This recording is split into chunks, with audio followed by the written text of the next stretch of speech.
I'ma get $1 million in the bank. What up, y'all? I'm Torre, and this is Rap Latte. And I am King Green. These are deeper conversations about hip hop. Let's talk about the guy that's been so many different guys. Let's talk about Kanye, for sure, has had so many different sides as an artist.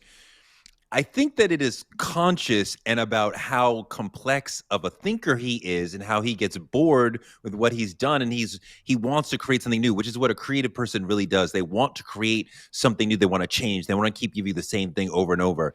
But it also speaks to his personal inability to be consistent, right?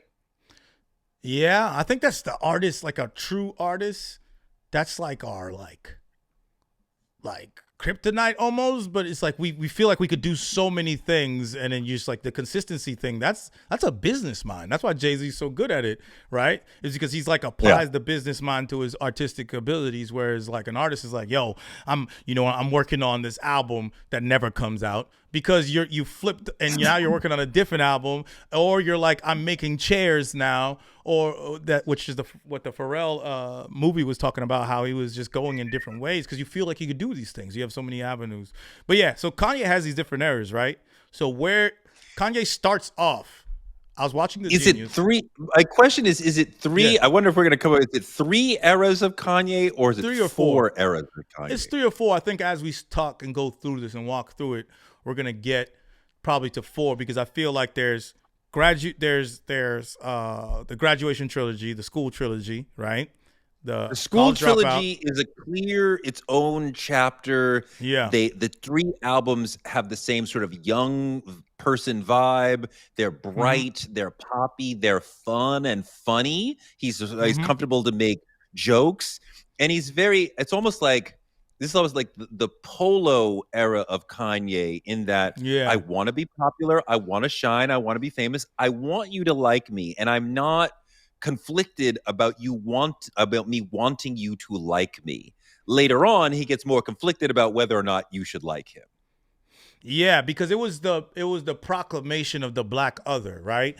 Like, instead of, because in mainstream it's like, this is what a black person needs to be like, but we all knew there was so many different facets to the culture and what we are, right? So it's like, you knew that Mos Def and Talib, they're right here, they're doing their thing, but this is what's supposed to be 50 Cent, Jay-Z, and all these people. This is what it's supposed to be, or what it's supposed to look like in the movies. This is what it is. And he's like, no, we are more than just that. I'm me, and this is where I'm at. I do like Chains. I do like Tribe Called Quest.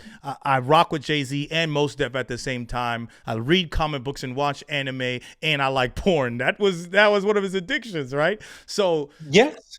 So him, the proclamation of the black other, that's how I put that beginning first 3 and the HBCU aspect, right? Where it's like, we go to school. I'm a college dropout. I know this. The band's playing, the classes we got to get to. It's a great space for Kanye to occupy, because he is going to college enough that, suburban intellectual niggas are like, oh, that's our kind of guy. Yeah. And yet he's a dropout, so he's kind of rejecting that experience in a way. So it's like the people who didn't go through that are like, oh, he's our guy. He went there and said, fuck that shit. And but look, the bright, youthful, wanting to be liked Kanye dies when his mother dies. Right. And around the time his mother dies, his first big relationship with Alexis breaks up, and 808s and Heartbreak seems to be about Alexis. But if you really listen to it, it's really about his mother. And he's really talking about his pain around his mother. And this is the first major shift. 808s and Heartbreak sounds totally different. The vibe is totally different. And you don't have this desire to be liked. It's the first time that he's saying, I don't care if you like me. This is what I want to do as an artist. You deal with it. And that's going to mark this second chapter of his career. Yeah, I think that's when the idea of being an artist, that's what he felt like he had left. And that's who he fully became that, because I remember that whole perspective in the entire drive to making that artistically was him thinking of himself as a pop artist, like in a Andy Warhol type of way, and that was the imagery he was trying to put out. He has Kaz and Murakami. He's putting himself next to those characters. I am a pop artist. I make pop art, and that was him projecting that, which was super dope. I remember not loving the album right away, but I knew how impactful it would have been. It would be the first time I listened to it. I was like, this is gonna change things. And then later on, I liked it even more and more. There's still songs, just as a songwriter, and some of the songs are just kind of like not my favorite. But I remember hearing Coldest Winter, to talk about the mother thing that you said. Coldest Winter, off top, I was like, this is about his mom. Like, like, goodbye, my love, will I ever love again? Is, you take it up for face value, you think he's talking just about his relationship. Memories fade in the coldest winter. It's like, this is the first Christmas and winter I don't have my mom. That's what I got from the song. It's 808s like really is important too, because he's not caring about being liked. So he's doing what he really believes. So you get this interesting shift. The first 3 albums, the audience was loving him, right? He's making hits, he's selling platinum, he's getting the love, he's becoming a very popular artist. 808s is not a popular 808s is not a popular album among fans, even to this day, but it is incredibly important and influential among artists. So here we start to get the divide where artists are like, this nigga is on some next shit and he's leading us. And the fans are like, but I don't like that album. It doesn't fit. It doesn't hit me, right? I don't feel it. I liked him before. He was so poppy before. The current fans at that time. We understand. Yes, the current fans at that time were like, but he had the song Heartless. How could you be so heartless? That was a chart topper. So he had a song in there in the space where rock and pop were really killing the charts. He's inserting himself with that song, but almost immediately, and T-Pain had a lot to do with that too, right? We can't give him none of his credit, but almost immediately, artists, rappers now feel okay to use autotune because of that album. Almost immediately. I remember I think it was a song called like Paranoid or something like that, but I forgot who the rapper is. But that was a track that probably came 2 months after the album 808s came out, and it was an auto-tune track where he's singing. You have all these more fully auto-tune songs that are coming out, which are due to 808s and Heartbreaks, and obviously T-Pain, because I think T-Pain introduced the sound, but it became, and then Jay-Z's that has Death of Auto-Tune, so it's like, oh no, that shit ain't real, right, to people. But I think since Kanye just beat out 50 with that battle that they had with the sales battle, you are now the zeitgeist. You are now the bar. You do 808s plus autotune. It now makes it cool and okay. You're like, oh no, this is cool. How else did 808s change music as far as artists? Because it has a massive impact. But what exactly is the impact?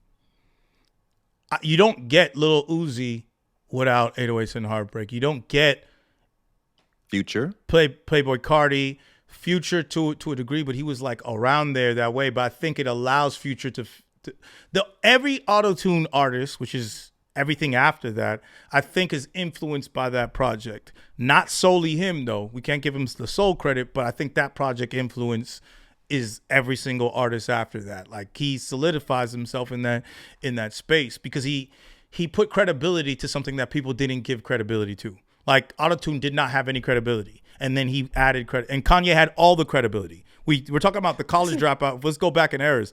That school era of Kanye, those 3 albums, were the most credible hip hop albums at the time, and then became the most credible hip hop albums of all time. Some of them, right?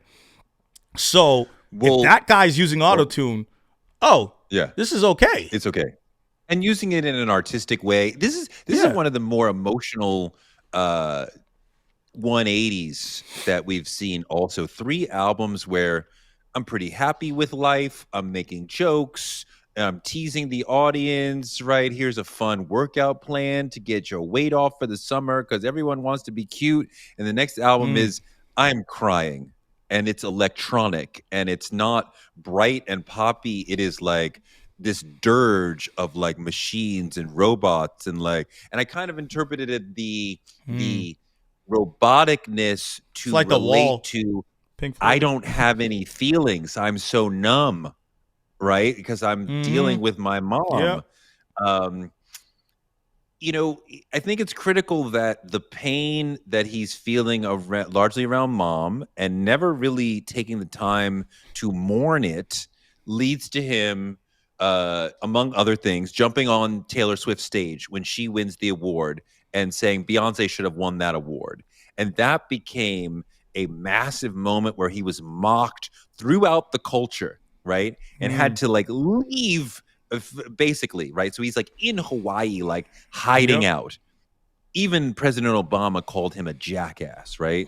Yeah, And I he remember that. returns with this album that continues the chapter that 808s is in, My Beautiful Dark Twisted Fantasy, probably his Mm-hmm. greatest album. It still has a darkness that continues this second chapter. It still is kind of harsh. It still is kind of, there's pop stuff on it, but where the college stuff was like, I want to be liked, Mm-hmm. my dark twisted fantasy was not like I want to be liked. This is what I have to say. I don't care if you like me or His not, right? intention So it's was to be liked, though. The difference between that, it's like the perfect marriage, and the reason why people think it's his best album is it's the perfect marriage of those two worlds of the I want to be liked three from how you're presenting it. Those three albums of the college era to the 808s era and the dark era. Let's say the dark era. yeah, He knew that he had to make something undeniable, and that's why he made My Beautiful Dark Twisted Fantasy, because he's like, if I'm entering back in the market, I got to make something so credible that people just love it, and I got to put myself out there. So he did that Friday thing where he was dropping the songs every Friday Good Friday. after the Yeah. Good Fridays, after he did all these Hawaii sessions, comes still in Hawaii, going back at the sessions, doing interviews, only wearing a suit, being like so presentable, freaking playing basketball every day and freaking losing weight, being so presentable because he's like, I have to present this art as fine art and the best art in the world because that's how many hours I put into this. So it's like, let me take the pop art that I did with 808s, but let me make it undeniable and super hip hop. I think this album is about I want to be respected. And I think he almost concedes I'm not going to be liked because I'm a villain and everything I do is perceived as villainous, but I can get their respect. And he makes this album that you can't front on it. You can't not respect him. The album is freaking amazing. Yeah. I don't think you listen to that album and you feel like I like him, or at least like this is a person who is trying to be liked. Whereas the first three albums, he was clearly trying to be liked, right? He's like a kid who puts on his best face. He's trying to be charismatic. He's trying to be bright and friendly. By Dark Twisted Fantasy, he's like, this is what I got to say. I don't give a fuck if y'all like it or not.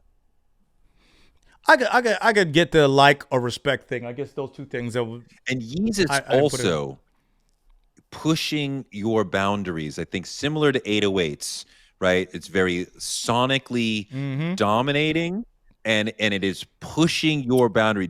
Can you accept this? Do you like this? It's almost like Yeezus is challenging you to not like it because it is kind of harsh sonically in many ways. Yeah, he even said that, and so he went over with Daft Punk and was hitting their knobs in the first song with the on-site song where it's just this looped digital industrial sounding rhythm with this music that's off-putting. Whereas like he said that I could have started the album with Bound too, which is the Bright, poppy. which it's a bright, comes with a good sample and feels like the rest of his albums, but he's like, no, I want to come in there. And New Slave, some of my favorite songs from him are on that Yeezus album, and some people will say that's his best album, right? Some critics would say his best album, but that Yeezus album is like, yo, fuck the radio, fuck everybody, and it's talking about his perspective on industry, the entertainment industry, and the racial component of that, which was very interesting because people at the You time, really, you really think when we're talking about new slaves and blood on the leaves and the yeah, harsh industrial sound that he's bringing you really think that he thought people would like this, or he thought this is what I want to do, this is what interests me, so that's what I'm going to do, I don't care if y'all like it, or like, I'm Kanye, I'm so fly, I can make some harsh industrial shit fly that you will like, but I don't care if you like it, I'm doing what I want to do. he's clearly doing what he wants to do. Knowing if people will like it is a different statement than doing what you want to do. You can do what you want to do and then listen at it to and be like, this one people aren't going to like, this one they're probably going to like. Clearly, the first three albums I want to be liked, and I think Yeah, what marks you're the trying second to fit. chapter is I don't care if you like me. That's the thing that you, yeah, I know that that's like your thesis within the thread of this, which I can see that and agree with that. But I think it's more so, like you said, is like not having the fear. It's not having the fear of needing, because you've already validated yourself. You've had the #1 album that week. Plus, you suffered this great loss. It's like, why am I afraid to try new things and go all the way? I'm going to go all the way instead of, because you hear glimpses of all those things that he does later on in his career in College Dropout. It's just that the fear instantly gets disappeared right once you do 808 and Heartbreak. It's like, I'm going all the way. I'm just going to sing on this damn thing. And No, the that's next, a great point. yeah, That people who encounter, let's say, a life-altering moment or a near-death experience or something like that, something massively traumatic, and then they say, well, I'm just going to live for me. I'm not going to make those compromises for other people. And that's kind of what you're saying. And I love that way of putting it, that after the death of his mother, and to a lesser extent, the demise of his potential first marriage with Alexis, he's like, fuck it. I'll do whatever. I'll be whoever I want to be. And that's where you start doing stuff like dating, what's her name? What's her name? Amber The Rose. bald blonde chick.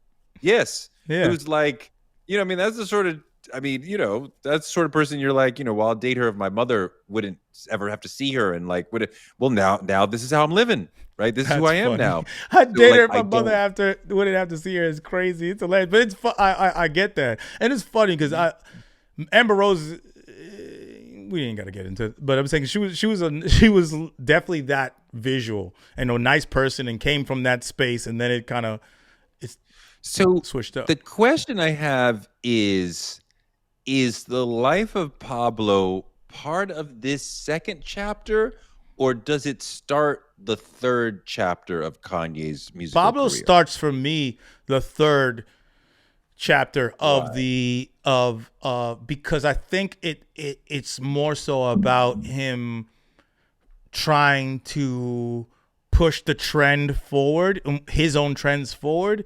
Like that's like his understanding of his marketing power, understanding of what he is as an entity, and then push it, because that's when he has the Yeezus brand and starting it. He attached the album to his clothing, right? And I feel like this is his album where he paid the least attention to, but has a lot of great shit on there, and knew the world that he wanted to build around the album more so than the curation of the album. This is the one where he was changing things last minute, because you're talking about a guy that's making a clothing line and an album at the same time.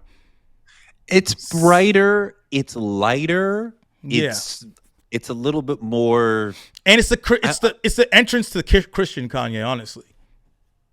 It starts off with Ultralight Beam. That's the big reason why Christian Kanye. Full Christian. Why you want to he's always been Christian Kanye. Because then you can connect it to Jesus is King.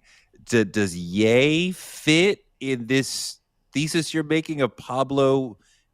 Is Pablo Ye and Jesus is King a chapter? You could separate. That's what I'm saying. There could be four. Pablo and Ye can be their own thing, because I think that's the confusion state, and whether it's their least curated, just raw ideas that he put out there versus the strength that Kanye really has, which is his curation ability, right? I feel like he loses that in Pablo and moving forward. That's where it all goes away. But Pablo still has great shit on there. But I think he loses that ability. We're talking about perfect albums before Pablo. Everything. The curating of all those albums are just classically curated. So you're saying right? Pablo is the first weak album?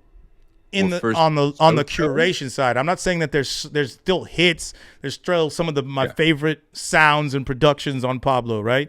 But that one, if you listen to from beginning end, what is this thing talking about? What is he saying? It's sonically, it seems like a bit of an outlier from the I don't give a fuck chapter to then where we're going, right? It doesn't. I'm not sure where to place it. And what do you mean? Sonically, it's not Yeezus in any way. There's some parts of it that's kind of Yeezus, like wolves and things like that. But sonically, it's like, how do I take my esoteric, my eclectic side and my commercial side and marry those two things together? That's what Pablo is to me. I think Yay is the first album where I'm like, okay, this album is a complete failure. I don't want to listen to this album ever again. That's that 7 album run thing, and I think there's so much going on where that does. I hate that album. And he also made the other one. Well, yeah, the Kid Cudi album in that period. We didn't talk about Watch the Throne though, because Watch the Throne's part of the era of dark fantasy. Yes, it is. I was focusing on the solo albums. Solo stuff. Watch the Throne does fit into that chapter as but I really like the Cudi collab album, most of it, and even the Teyana Taylor album had some heat, and then the Ye album was just trash. Yeah, the Ye album's trash. The rest of I think the Cudi one. But now, what do we do with? So now we have Jesus is King, Donda, and Vultures, and let's say Vultures 1 and 2 are. I think Vultures is its own era. You think Vultures is a new chapter? No, Vultures feels like a continuation of that Donda era, but it feels like where like Bully's going and stuff like that. It feels like it's aiming to where Bully might be going, where it's about being like contrary for contrary's sake, and like Vultures was not Donda. Donda felt like still in the I want to do Jesus is King, but I wanted to make it commercial. How do I take Jesus is King but make it like commercial hip hop? The same way that is like, how do I take 808s? If you take 808s, Dark Fantasy, and because Dark Fantasy wasn't super commercial successful, and Yeezus, right? If you take those 3 and make them commercially viable, you get Pablo. That's what I think he thinks, is you get Pablo. So I think if you take Jesus is King and Donda, Vultures was trying to be commercial with this entire sound. Like, how do I move this forward? How do I push it? When I say commercial, I mean in Kanye's way of commercial. I mean like, how do I push this thing forward as well as make a lot of eyeballs and people we've had enjoy 4 whack Kanye albums in a row. That's a lot. Yeah. That's a lot. That's what a drop off is. That's why when you talk about catalogs in hip hop, it's the reverse for Tyler, which I'm not gonna say his early albums were whack. I like his first mixtape, but they're not as good as his later albums. Some of them are whack, the beginning ones. And then Kanye's the reverse, where it's the regular ideas where we know that things are trailing, right? Tyler's this way. I mean, Tyler's going this way. Kendrick is at the same level or keeps growing. However you want to see it, he doesn't have a whack ass album. So right. It's interesting to for most artists, 4 whack albums, I'd be like, I'm not listening to you anymore. What more do we have to talk about? I'm still willing to listen to Kanye. Bully. So you're gonna listen to Bully? I will listen to it for sure. I will listen to it. I listen to Kanye at this point on some, let me see what my old friend is up to. But I want to check in and be out. Could I sit and like really vibe on an album for 3-4 months and listen to it? I don't know, because I'm still I'm very upset with you for all that Mustache Man, Alex Jones, MAGA stuff that you're doing publicly and privately. I'm very upset about all of that. And between Germany and MAGA, I need a conversation. I need you to explain what you were talking about, what that was all about, why you ran for president, all those things. And you need to at least discuss it, because right now you've done all this stuff. You didn't talk about it. What were you doing? What was the meaning? What was the context? What was the point? Have you returned from being MAGA? Listening to a Kanye album right now, a Ye album right now, like this Bully album that's coming out, is like watching a championship game with two teams that I don't like. I might tune in. What's the score? They up by 5? You know what I'm saying? When's halftime? Like, I don't really care who wins. I have no. That's where I'm at with it. And you see, is it a good game? If it happened to be a good game, it's a wonderful surprise. But I ain't gonna start liking the team. See what I'm trying to say? Can we genuinely hope for like a 40-something artist who's a genius, who's had so many great albums and 4 whack ones in a row? Can we genuinely say we think this person's going to come out with a dope album? I'm not saying that. I wouldn't say that. I don't think that. I don't think that. And frankly, I don't. If we weren't Rap Latte, I wouldn't even. I might listen to the album like 5 months later. He dropped something. Like, I wouldn't even. Like, no. I can say it like that. I would skim. Whereas now, in context of the conversation, that is interesting to me, how we're dissecting his errors and thinking about the errors of Kanye and seeing how a human being, how an artist can go and traject into this, how you could be the guy that says something about the president, criticize the president, then to turn to the guy that the president's criticizing you, to then be in your third era where you want to be the president. That's a very interesting dynamic of a human being, an artist, to just look at it like, this is some fucked up shit. This is crazy how we just see this all happen. So I will pay attention because I want to understand the entire story, but I do have no thought that it could be any good. Yeah, you remind me of, like, there's a notion production of being will be like, good. For sure. There's a notion of that, like sometimes we become completists in that we get into an artist, we listen to multiple of their albums, maybe you watch a movie or something that they make on a different medium, and then you start to be like, I am connected to this artist. And then you're like, well, I got to see what else they do. And they start to release, more short films and more albums, and now the work is kind of whack.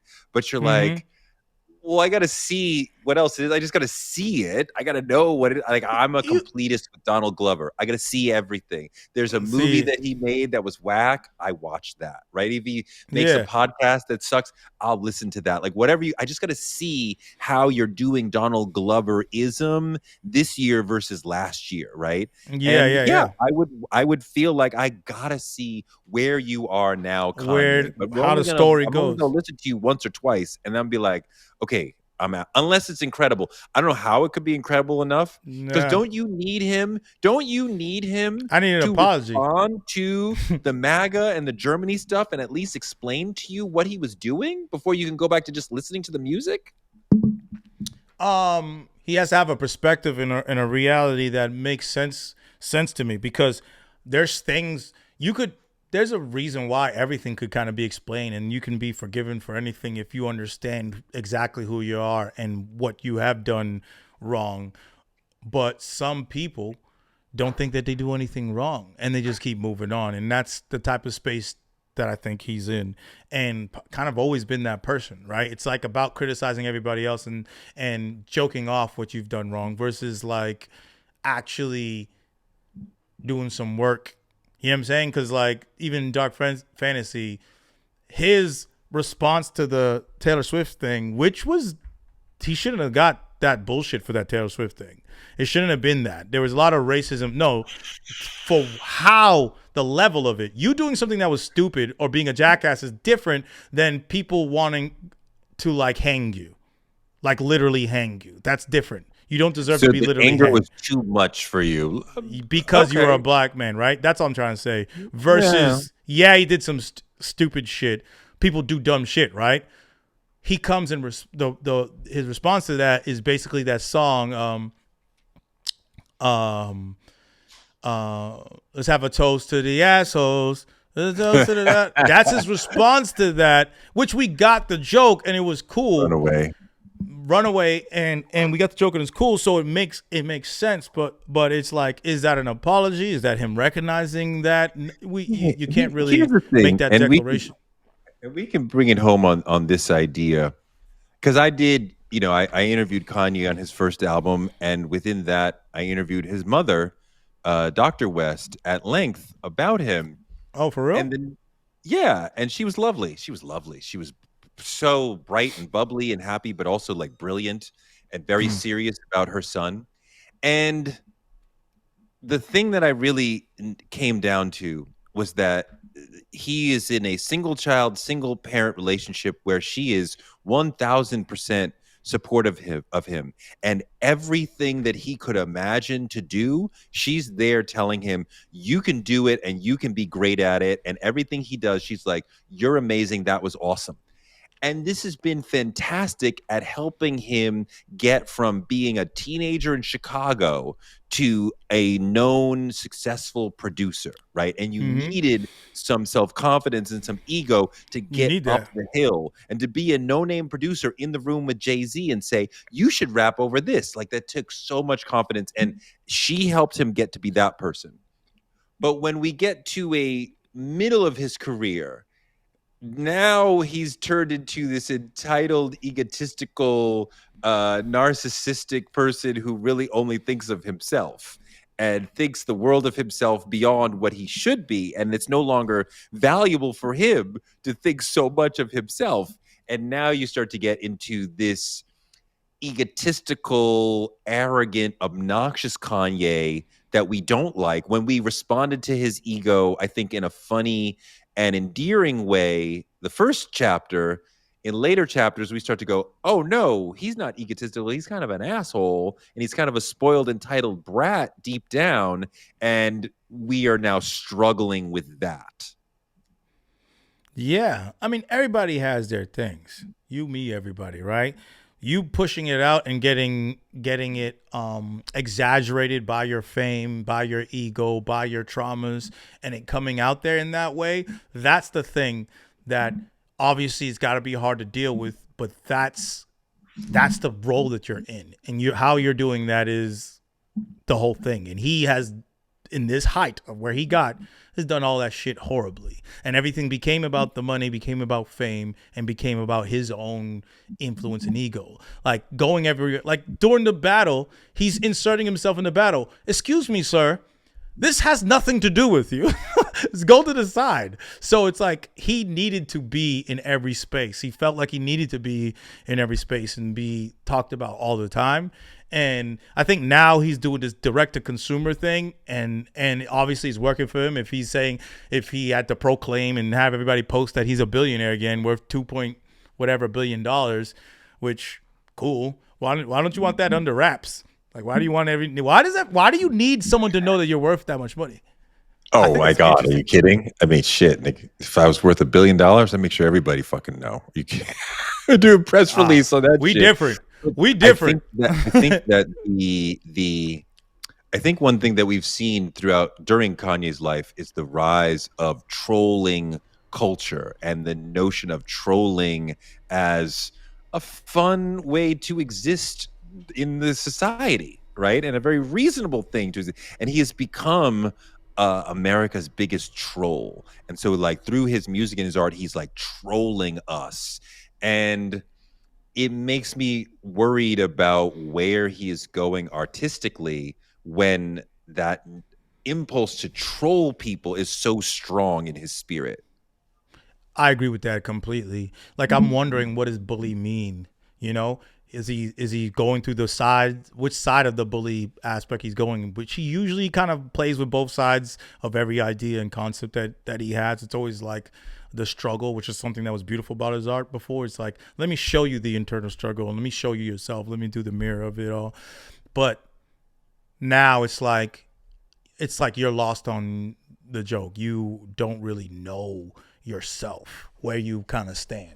And you got lost on you're lost. That's just how I see it. It's just you're The lost. fish dicks thing is real. Like, do you really think Kanye doesn't gets? care about black people. That's the Kanye don't care about black people, man. Like it's Kanye definitely don't care about black people. Let's get out of here. That's gonna be the all right. T-shirt.